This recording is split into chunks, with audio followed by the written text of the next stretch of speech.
who I am.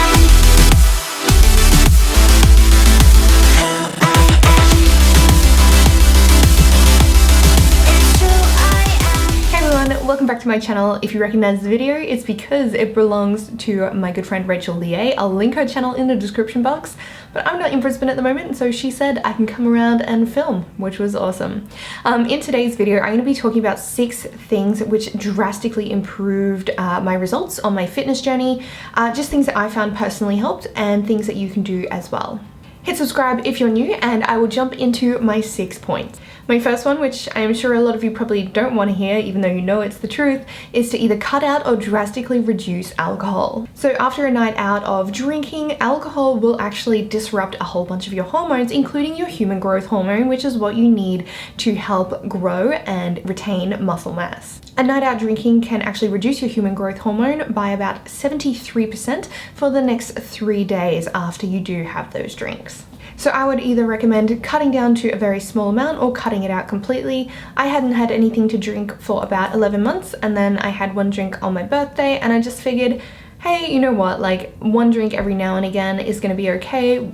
No binge drinking, not drinking every weekend or every night. Just cutting it down to the absolute minimum will have a very big impact on your results. On top of the human growth hormone factor, alcohol itself is not great calorie-wise, particularly when it does have mixes added in that have a lot of sugar in them. And not to mention, you probably won't eat as well the next day. My second point is putting on activewear at least once every day.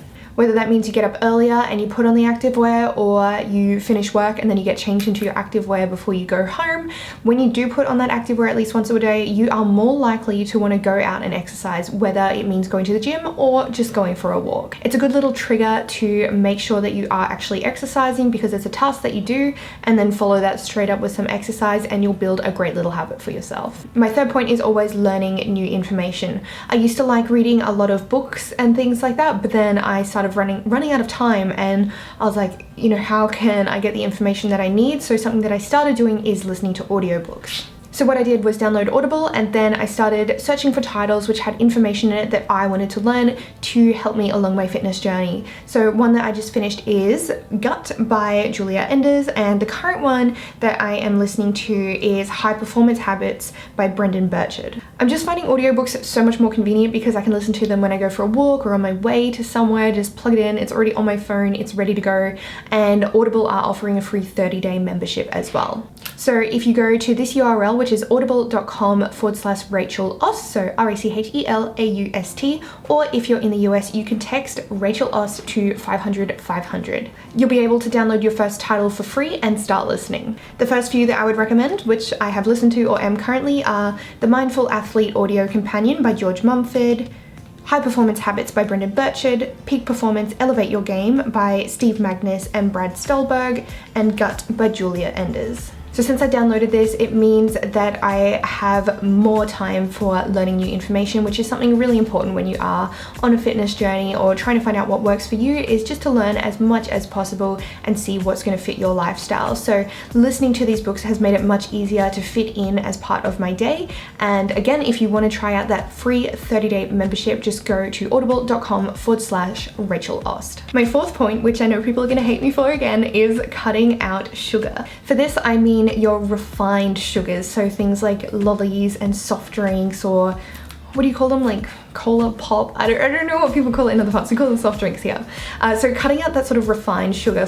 Sugar in fruit can still be good because it's got that fiber there, and you do need the micronutrients from fruit anyway, but we're talking refined snacks that you know you probably shouldn't be having. So like bags of lollies or chips or biscuits or any of that sort of thing. Cutting out sugar is going to make a huge difference.